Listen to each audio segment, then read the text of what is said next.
गणित कक्षा 4 अध्याय 12 शीर्षक समय पेज नंबर 98 के अंतर्गत आज हम इसमें दिए गए प्रश्नों के हल करने की कोशिश करते हैं। राजू के पिता ने उसके जन्मदिन पर उपहार के रूप में नए कपड़े दिलवाए। कपड़ों के साथ दुकानदार ने उन्हें नए वर्ष का कैलेंडर भी दिया। फिर क्या था? घर आकर राजू ने कैलेंडर को दीवार पर टांगा और लगा उसे देखने। अब इसी के आधार पर राजू ने सबसे पहले अपने जन्मदिन की तारीख पर घेरा लगाया। आप कैलेंडर से में देखकर बताइए। अब इस कैलेंडर के आधार पर इन प्रश्नों के हल करने हैं। तो चलिए देर न करते हुए शुरू करते हैं। राजू का जन्मदिन कब आता है? जैसा कि उन्होंने इसमें इंगित कर रखा है, चिन्हित कर रखा है 9 तारीख को। इस वर्ष उस तारीख को कौन सा दिन है? तो सीधे उसके ऊपर देखेंगे गुरुवार लिखा हुआ है। तो इस वर्ष उस तारीख को गुरुवार दिन है। और उसके बाद है जन्मदिन का महीना कौन सा है? जन्मदिन का महीना है जनवरी। अगर कहा जाए कि वर्ष कौन है तो 2025 में ये दर्शाया गया है। और किस वर्ष उसका जन्म तिथि है वो तो राजू ही जाने, क्योंकि यहाँ पर कैलेंडर 2025 में दर्शाया गया है। जो दिन और तारीख और महीने को दर्शाता है, इसके साल को नहीं इंगित करता है। अब क्या आप कैलेंडर के ऊपर लिखा ईस्वी सन भी बता सकते हैं? देख कर बताइए। राजू के जन्मदिन को दिन, महीने और साल के रूप में लिखिए। अगर इसी को अगर साल माना जाए तो इसको इस तरह से लिख सकते हैं 9 जनवरी 2025 या 9/1/2025। इस तरह से आसानी से लिखा जा सकता है। आज की तारीख को भी लिखिए। तो आज की तारीख हो जाएगी 20/8/2026। अपने जन्मदिन की तारीख को कैलेंडर में देखकर उस पर गोला बनाइए। ये सब अपना सब पर्सनल मैटर है, पर्सनल बात है ना। जिनका जो जन्मदिन है वो अपना घेरा लगा लेंगे। जैसे किसी का 12 फरवरी है तो 12 फरवरी में निशान लगाएंगे। किसी का अगस्त है तो अगस्त वाले में निशान लगाएंगे। तो आपका जैसा है वैसा आप लगा सकते हैं। किन किन महीनों में 31 दिन होते हैं? लिखिए। 31 दिन आमतौर पे देखा जाए तो ऐसे ही हम गिन के बता सकते हैं, या यूं कहे कि 7 महीना 31 दिन का होता है, 4 महीना 30 दिन का होता है और 1 महीना 28 या 29 दिन का होता है सामान्य रूप से। ठीक है। जैसे यहाँ पर देख पा रहे हैं 2025 के कैलेंडर है, 31 दिन जनवरी में है, फिर मार्च में 2 हो गए, फिर मई में 3, जुलाई 4, अगस्त 5, अक्टूबर 31, 6 हो गया और दिसंबर 7। और फरवरी में जो है 8 महीना 28 दिन का महीना है, बाकी सब के सब 30 है। तो 7 ये हो गए, 1 8 और बाकी 4 महीने 30 दिन के हो गए। तो प्रश्न है कि किन किन महीनों में 31 दिन होते हैं? लिखिए। तो इस तरह से हम लिख सकते हैं कि जनवरी में, यहाँ कैलेंडर देखकर भी हम लिख सकते हैं, या इस तरह से अंगुली को अपने ऐसे कर लेंगे और इस पर गिनेंगे। जनवरी, फरवरी, मार्च, अप्रैल, मई, जून, जुलाई, अगस्त, सितंबर, अक्टूबर, नवंबर, दिसंबर। यानी यहाँ से शुरू करेंगे या इधर से भी शुरू कर सकते हैं, कोई दिक्कत नहीं। मान लीजिए इधर शुरू करेंगे तो जनवरी, फरवरी, मार्च, अप्रैल, मई, जून, जुलाई, अगस्त। यानी जो बड़ा ऊपर वाला जो है इसको हम 31 मानेंगे और गड्ढे वाले को 30 मानेंगे। ठीक है। लेकिन फरवरी जो होगा वह लीप ईयर के हिसाब से 29 या 28 दिन का होगा। तो यहाँ पर देख पा रहे हैं जनवरी, फरवरी, मार्च, अप्रैल, मई, जून, जुलाई, अगस्त, सितंबर, अक्टूबर, नवंबर, दिसंबर। दिसंबर यहाँ तक आ रहा है, तो दिसंबर में 1, 2, 3, 4, 5, 6, 7, तो इस तरह से 7 बार 31 दिन का होगा। तो जनवरी 31 दिन का, फिर हो जाएगा मार्च 31 दिन का, मई, जुलाई, अगस्त, अक्टूबर और दिसंबर, ये 7 हो जाएंगे 31 दिन के महीने। तो 1, 2, 3, 4, 5, 6, 7 हो जाएंगे। अब आगे है 30 दिनों वाले महीनों के नाम लिखिए। 30 दिनों वाले महीने का नाम लिखना है। 30 दिन वाला हो गया कौन, यहाँ पर हो गया अप्रैल। 30 दिन वाला अप्रैल, अप्रैल हो जाएगा 30 दिन वाला में। उसके बाद जून, जून, सितंबर, सितंबर और नवंबर, ये 4 हो जाएंगे 30 दिन वाले महीने। उसके बाद क्या कोई महीना है जिसमें न तो 31 दिन होते हैं न ही 30 दिन, हाँ या नहीं? अगर हाँ तो कौन सा? तो आप देख पा रहे हैं कैलेंडर में भी कि इसमें 28 दिन है। 2025 के कैलेंडर में 28 दिन है फरवरी का, चूंकि 2025 जो है लीप ईयर नहीं है। लीप ईयर का मतलब होता है उस साल में अगर 4 से भाग लग जाए। 2025 में 4 से भाग नहीं लग रहा है। 4 पंचे 20, 2 आया 0 उतरा, पर से 5, 4 छक 24, जो एक शेष बच रहा है वही 2024 होता तो वह लीप ईयर होता, तो यहाँ 28 दिन के जगह पर 29 दिन हो जाता, लेकिन यहाँ पर 28 दिन का ही होगा। तो सवाल है क्या कोई महीना है जिसमें न तो 31 दिन होते हैं और न ही 30 दिन? तो लिखेंगे हाँ। तो कौन सा दिन, कौन सा महीना? फरवरी महीना होगा, फरवरी। अगला प्रश्न है इस वर्ष फरवरी माह में कितने दिन हैं? इस माह अगर इस कैलेंडर के हिसाब से अगर देखा जाए तो इस माह फरवरी का 28 दिन होगा, है ना। उसी में अगर कहा जाए 2026 जो अभी सन चल रहा है, तो 2026 भी 4 से विभाजित नहीं है, तो यह भी 28 दिनों का ही होगा। एक वर्ष में कितने दिन होते हैं? तो आमतौर पे एक वर्ष में 365 दिन होते हैं। वही जब लीप ईयर होता है तो एक दिन बढ़ जाता है। अगला प्रश्न है बबलू के जन्मदिन की पहेली बुझिए। जिस वर्ष सन में 4 से पूरा भाग लगता है उसे लीप ईयर लीप वर्ष कहते हैं। जैसे कि हमने अभी कहा 366 दिन हो जाते हैं, उस दिन फरवरी माह में 29 दिन होते हैं। ठीक है, हम सब जानते हैं। जैसे कि हमने अभी ने कहा चित्र ये देखो, मैंने ऐसे पता किया है तारीख। ठीक है, 15/1/2024 में 2024 का हूँ। ठीक है, महीने में सप्ताह कितने बताइए? आप यह तो जानते हैं कि एक सप्ताह में 7 दिन होते हैं। यहाँ पर भराएगा 7 दिन होते हैं। आपने यह भी जाना है कि फरवरी को छोड़कर सभी महीनों में 30 या 31 दिन होते हैं। तो बताइए एक महीने में पूरे कितने सप्ताह होंगे? तो एक महीने में पूरे 4 सप्ताह होंगे। चूंकि एक सप्ताह में जब 7 दिन है तो 4 सप्ताह में 28 दिन होंगे, है ना। जो आगे चलकर कुछ सप्ताह साल भर में सप्ताह की संख्या कुछ बढ़ जाती है। तो एक सप्ताह में तो 7 दिन, तो एक महीने में 4 सप्ताह ही होंगे। आगे है कंचन 4 जून को अपनी माँ के साथ गर्मी की छुट्टियों में नाना नानी के घर पहुंची।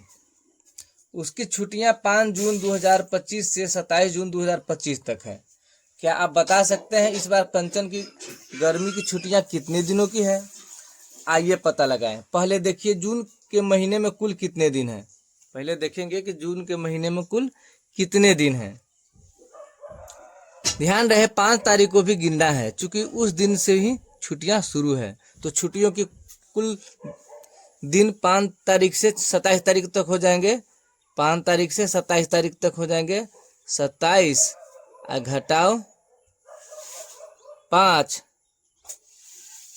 बराबर 22। 22 5 27 जोड़ 1, चूंकि 5 दिन तारीख को भी लेना है, बराबर 23 दिन। यानी उसने 23 दिन की छुट्टी मनाई। या महीने के कुल दिन, अगर इस तरह से अगर निकालना हो तो कैसे निकालेंगे? सूत्र है महीने के कुल दिन। महीने के कुल दिन के कुल दिन घटाओ स्कूल के कार्य दिवस बराबर छुट्टियों के दिन। इस तरह से इस आधार पर भी हम छुट्टियों की संख्या निकाल सकते हैं। आगे है, अब आप भी नीचे दिए सवालों को हल कीजिए। नीरज अपने मामा के घर कैलेंडर के आधार पर 21 मार्च को जाएगा और 17 अप्रैल को वापस अपने घर आएगा। बताइए वह कितने दिनों तक अपने मामा के घर रहेगा? तो 21 मार्च को जाएगा। 21 मार्च को जाएगा। पेज नंबर 101 का पहला प्रश्न है। 21 मार्च को जाएगा, अप्रैल को आएगा। तो मार्च का महीना देखेंगे कि मार्च महीने में कितने दिन है। मार्च में 31 दिन होते हैं। तो 31 27 से 31 तक 27 से 31 तक का हो जाएगा। 27 28 29 30 31 5 दिन 5 दिन। और उसके बाद आएगा 17 अप्रैल को अब वापस घर आएगा। तो 17 दिन। अप्रैल में 17 दिन। तो 17 5 22 दिन। यानी 22 दिनों की छुट्टी नीरज को मिला, और यानी वो अपने मामा के घर 22 दिनों तक रहा। 26 जून से 21 अगस्त तक के दिनों की संख्या बताइए। 26 जून से 21 अगस्त। 26 जून से 21 अगस्त। दूसरा प्रश्न है 26 जून से 21 अगस्त। तो जून, जनवरी फरवरी मार्च अप्रैल मई जून 30 दिन। तो 26 27 28 29 30। जून में 5 दिन। फिर से एक बार 26 27 28 29 30 5 दिन। और जून में 21 दिन। हो गया 21 5 26, कुल 26 दिन। तो 26 जून से 21 अगस्त तक कुल दिनों की संख्या हो जाएंगे 26 दिन। आप अपनी छुट्टियों की एक सूची बनाइए और छुट्टियों के दिनों की संख्या पता लगाइए। ये सब अपने बना सकते हैं। छुट्टी, गर्मी की छुट्टी, दशहरा की छुट्टी, ये सब कैलेंडर आता है। उस कैलेंडर के आधार पर हम बना लेंगे। अगला है कैलेंडर पूरा करिए। कैलेंडर पूरा करने के लिए यहाँ पर 16 है, तो यहाँ पर लिखेंगे 15 14 13 12 11 है, 10 9 8 7 6 5 दिया हुआ है, 4 3 2 और यहाँ पर 1। इस तरह से फिर आगे बढ़ेंगे। 16 के बाद 17 18 19 20 21 22 23 24 25 26 27 28 29 30। इस तरह से ये नवंबर 2025 का कैलेंडर पूरा हो जाएगा। अब 13 तारीख को कौन सा दिन है, इस कैलेंडर के आधार पर हमको बनाना है।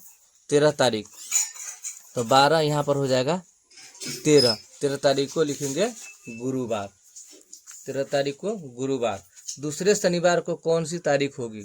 दूसरा शनिवार 13 14 15। दूसरा शनिवार हो जाएगा, ये पहला 1 2 7 8, यहाँ पर हो जाएगा 6, 7, 8। तो शनिवार, पहला शनिवार, दूसरा शनिवार 8 तारीख हो जाएगा। तो दूसरा शनिवार को 8 तारीख होगा। क्या 21 तारीख को रविवार होगा? 21 तारीख को रविवार होगा। 21, 22, 21 तारीख को शुक्रवार होगा। तो 21 तारीख को रविवार नहीं होगा। 29 तारीख को कौन सा दिन है? 29 तारीख को कौन सा दिन है? 29 तारीख को शनिवार है। लिखेंगे 29 तारीख को शनिवार का दिन पड़ेगा। इस महीने में कितने बृहस्पतिवार हैं? यदि इस महीने में 31 दिन होते तब भी क्या इतने ही बृहस्पतिवार होते?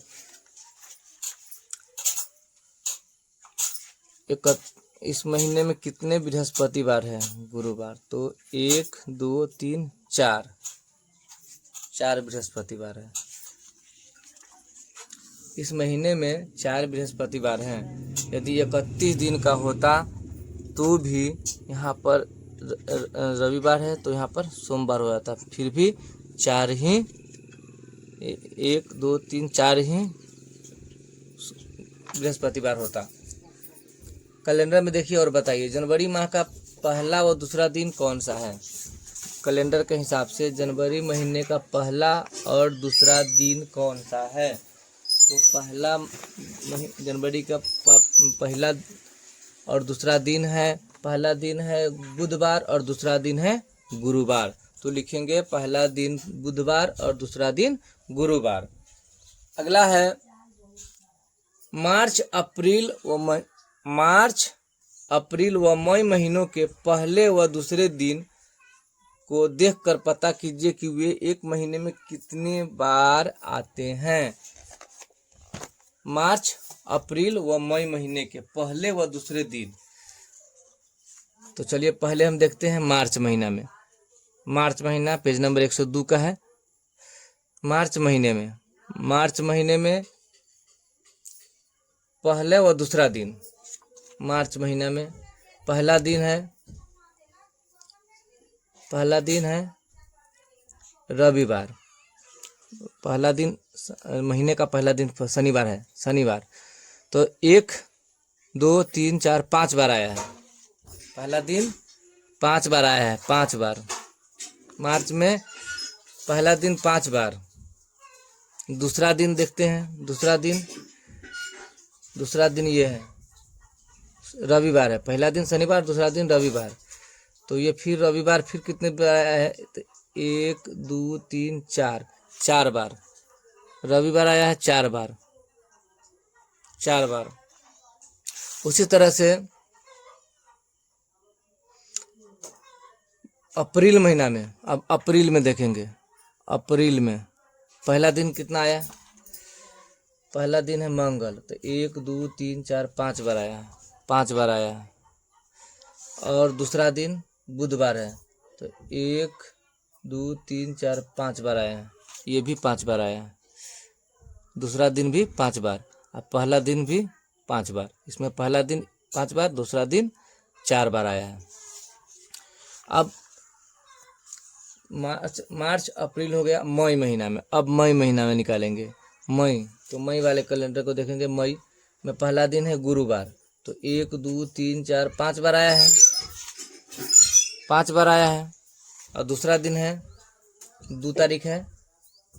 1, 2, 3, 4, 5, ये भी शुक्रवार आया है 5 बार। तो इसमें भी 5 बार दूसरा दिन आया है। इस तरह से हम कैलेंडर देखकर आसानी से हल कर लेंगे। किसी महीने के पहले तीनों दिनों को छोड़कर अन्य दिनों को देखिए। क्या उनमें से कोई भी दिन महीने में 5 बार आता है? इसका क्या कारण हो सकता है? किसी महीने के पहले 3 दिनों को छोड़कर अन्य दिनों को देखिए। पहले 3 दिनों को छोड़कर, मान लेते जनवरी के पहले 3 दिन छोड़ देंगे तो 4 तारीख है शनिवार। तो प्रश्न है कि छोड़कर अन्य दिनों को देखिए, क्या उनमें से कोई भी दिन महीने में 5 बार आता है? इसका क्या कारण हो सकता है? 5 बार नहीं है। अगर इधर से छोड़ देंगे पहला 1, 2, 3, तो 1, 2, 3, 4, 5 बार नहीं आता है, क्योंकि यह 31 दिन या 30 दिन का ही महीना अक्सर है, इसलिए वह दोहराने में दोहरा नहीं पाता, यानी कि 4 बार से अधिक 5वां बार नहीं आ पाता, ज़्यादा दिन तक नहीं रह पाता। जैसे कि यहाँ पर 4 बार आया है, अगर 2 बार और उधर बढ़ जाता, 3 दिन और बढ़ जाता तो हो सकता था, लेकिन ऐसा संभव नहीं है।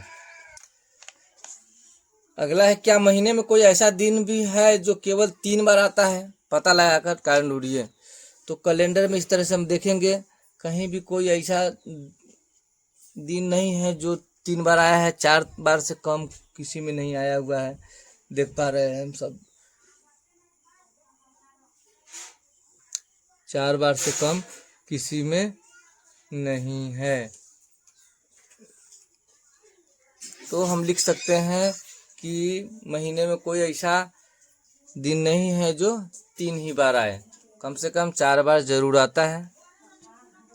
अगला है, आदित्य को यह मालूम है कि 1 जनवरी 2025 को बुधवार है। उसे 25 जनवरी 2025 को क्रिकेट का मैच खेलना है। अब वह जानना चाहता है कि 25 जनवरी को कौन सा दिन होगा, मगर उसके पास यह देखने के लिए कैलेंडर नहीं है। वह अंगुलियों पर रविवार सोमवार बोलकर गिन ही रहा था कि उसका दोस्त मुकुल भी वहां पहुंचा। मुकुल ने बताया नया तरीका, तिथि 1 को बुधवार तो 7 दिन बाद फिर बुधवार होगा, यानी बुधवार है तो जोड़ 7, यानी 8वां दिन फिर 8 तारीख को बुधवार होगा। ठीक है, फिर 7 दिन बाद बुधवार होगा, यानी फिर 8 तारीख में 7 तारीख जोड़ेंगे तो 7 जोड़ेंगे तो 15, यानी 15 तारीख को बुधवार होगा। बुधवार फिर 15 में 7 जोड़ेंगे तो 15 7 22 तारीख को हो जाएगा बुधवार। फिर 22 तारीख में 7 जोड़ेंगे तो हो जाएगा 22 7 29 तारीख को हो जाएगा बुधवार। इस तरह से हम निकाल सकते हैं जैसा कि मुकुल ने बताया। तथा 23 बृहस्पति और 24 शुक्रवार व 25 को शनिवार होगा। बुधवार हो गया 22 को, तो 23 को बृहस्पतिवार, 24 को शुक्रवार व शनिवार को हो जाएगा 25 तारीख। इस तरह से 25 तारीख यानी शनिवार को उसको मैच खेलना होगा। यह सब देखकर आदित्य बोला, अरे अगर हम 25 में 7 का भाग देकर देखें तो शेष फल 4 बचा, यानी 7 21 4 बचा। तो अगर शेष फल 1 होता है तो रविवार, शेष फल 2 होता है तो सोमवार होगा, अगर शेष फल 3 होता है तो मंगलवार होगा, अगर शेष फल 4 होता है तो बुधवार होगा, अगर शेष फल 5 होता है तो गुरुवार होगा, अगर शेष फल 6 होता है तो शुक्रवार होगा, अगर शेष 0 होता तो शनिवार होगा। ऐसा किसने बताया? आदित्य ने बताया। लेकिन अगरचे हम इसको बनाए, इसको देखें, साबित करें तो यह नियम बिल्कुल गलत साबित होता है। इस तरह से दिन नहीं निकलता है ना, जैसा कि इसमें दिखाया गया। हाँ, बल्कि ये बच्चे ने कोशिश तो किया है, लेकिन ऐसा संभव नहीं है। अब चलते हैं, समय पर आधारित कुछ प्रश्न इसमें दिए गए हैं, उनको देखते हैं। राजू के जन्मदिन पर एक दोस्त से उपहार में मिली घड़ी को डिब्बे से निकालकर देखा। उसे घड़ी में 2 सुइयां दिखाई दी। उन्हें देखकर बोला, पिताजी इसमें 2 सुइयां क्यों हैं? पिताजी, छोटी सुई घंटे के बारे में बताती है और बड़ी सुई मिनट के बारे में। जैसा कि हम सब जानते हैं कि बड़ी सुई जो है यह मिनट वाली होती है, और उससे छोटी वाली सुई जो होती है घंटे वाली होती है, और सबसे पतली जो होती है तेज चलने वाली उसको हम सेकेंड के सुई कहते हैं, जो इस घड़ी में नहीं दिखाया गया है। आप भी घड़ी को देखिए और बताइए आपको घड़ी में कितनी सुइयां दिख रही है। तो सामान्य घड़ियों में 3 सुइयां दिखने को मिलेंगे। घड़ी में आपको कितनी संख्याएं दिख रही है? तो घड़ी में 12 संख्याएं होती है, 1 से लेकर 12 तक इस तरह से क्रम में सजा होता है। ऊपर लिखी संख्याएं हमें घंटों के बारे में बताती है। घड़ी में जहां 1 व 2 लिखा है वहां देखिए, इसके बीच आपको छोटे छोटे खाने यानी डंडियां दिखेंगे। जहां 12 लिखा है उसके आगे बनी छोटी डंडियों से गिनना शुरू कीजिए। ध्यान रहे हर डंडी को गिनना है। तो यहाँ पर गिनते हैं 1 2 3 4 5, है ना।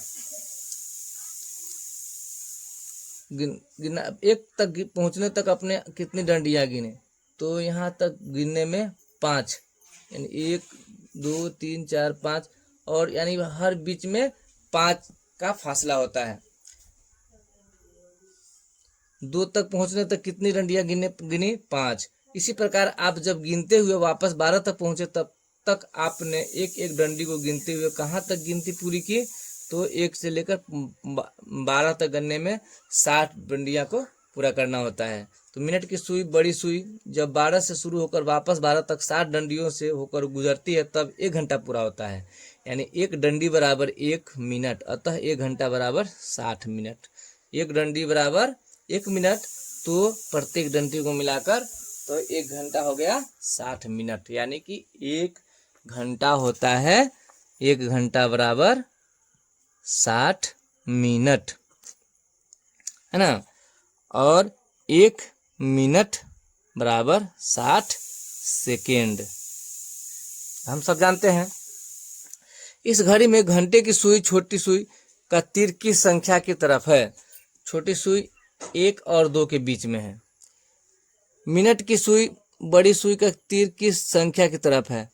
3 की तरफ है। तो मिनट की सुई ने 12 से 3 तक आने में कितनी डंडियों को पार किया है? तो मिनट की सुई 12 से 3 तक आने में कितने डंडियों को पार किया है? तो 5 15 डंडियों को पार किया है। तो 15 डंडियों को पार करने का मतलब है 15 मिनट। 15 डंडियां यानी 15 मिनट। चूंकि छोटी सुई 1 की तरफ है और बड़ी सुई 3 पर है, अतः समय हुआ 1:05 मिनट। नीचे घड़ी बनी में देखकर समय बताइए। अब इस तरह से नीचे घड़ी जो बनाई गई है इसको देखकर समय बताना है। तो यहाँ पर पहला में हो जाएगा 11:20। यहाँ जो है 3 है, 4 है, तो 4 पंचे 20 और 11 तो पहला हो जाएगा 11:20, है ना। 11:20 हो जाएगा। दूसरा हो जाएगा छोटी सुई है 3 पर और बड़ी सुई है 12 पर, तो पूरा हो जाएगा 3। घंटे की सुई है की तरफ, है ना, यहाँ पर लिख देंगे घंटे की सुई है 11 और 12 के बीच यानी 11 तरफ। मिनट की सुई है 4 पर, तो मिनट हुए 4 पंचे 20 और समय हुआ 11:20। यहाँ लिख देंगे 11:20।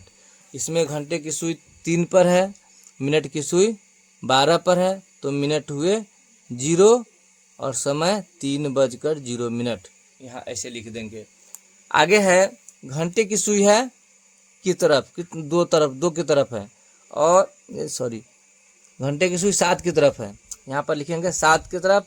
मिनट की सुई है 2 पर, तो यानी 5 दूना 10। यहाँ पर हो जाएंगे समय, मिनट हुए 10, तो समय हुए 7:10। यहाँ पर हो जाएंगे घंटे की सुई है 3 पर, यहाँ 10 पर है, बड़ी सुई है 3, तो घंटा की सुई है 10 पर और मिनट की सुई है 3 पर, तो यहाँ हो जाएंगे 10:15। मिनट हो जाएंगे 15 मिनट, समय हो जाएगा 10:15। इस तरह से हम आसानी से इस चैप्टर को बना लेंगे। अब अंतिम इसका है, चलिए देखते हैं अंतिम पेज नंबर 106। अब पता लगाना है यानी बनाना है। क्या आप जानते हैं 1 घंटा बराबर 60 मिनट होते हैं? ठीक है, तो 5 घंटा बराबर, पेज नंबर 106 का है पहला।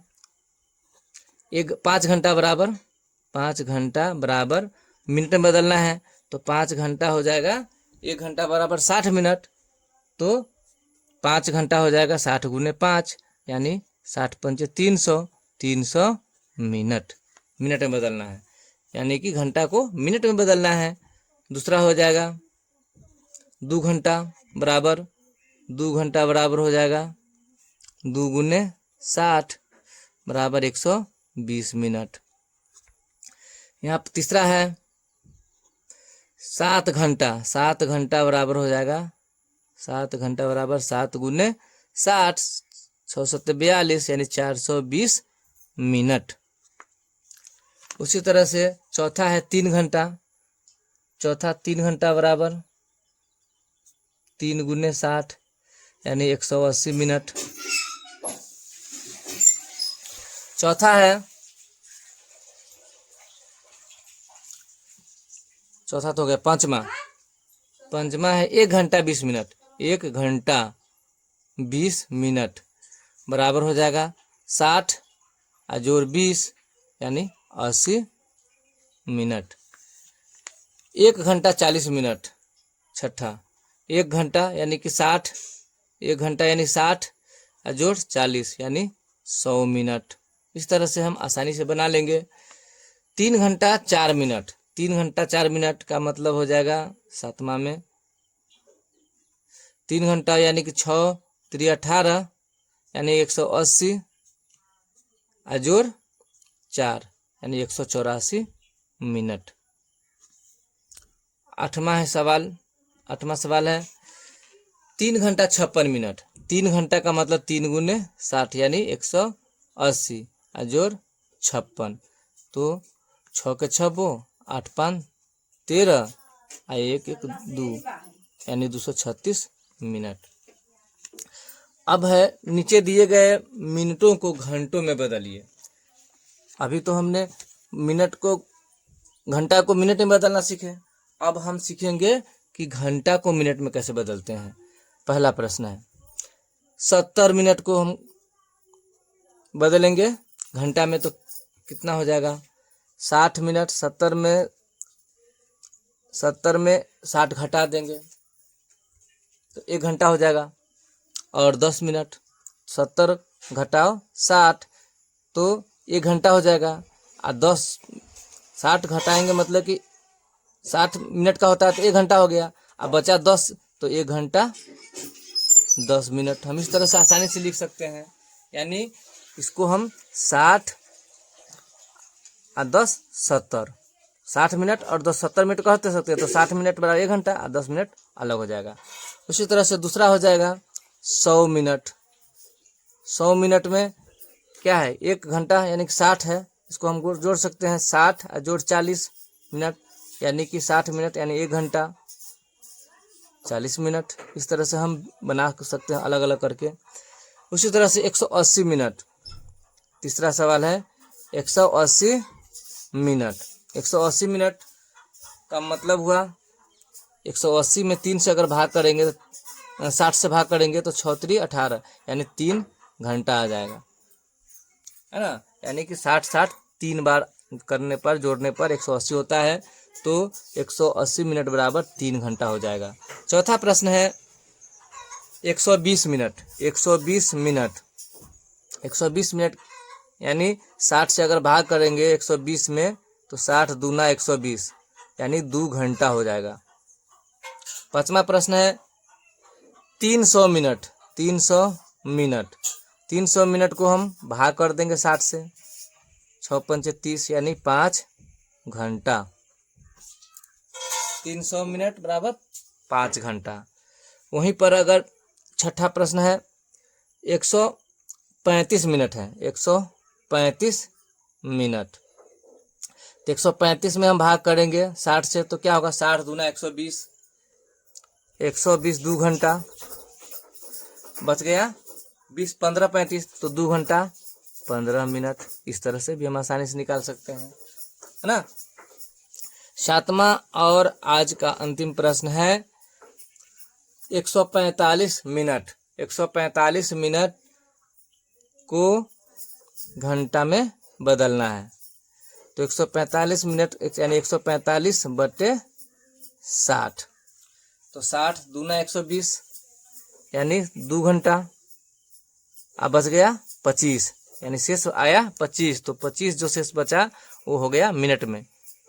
तो 2 घंटा 25 मिनट। उम्मीद है आप सबको पसंद आई होगी। पसंद आए तो कृपया लाइक और चैनल को जरूर सब्सक्राइब करें। अंत तक बने रहने के लिए आप सबको सहृदय धन्यवाद।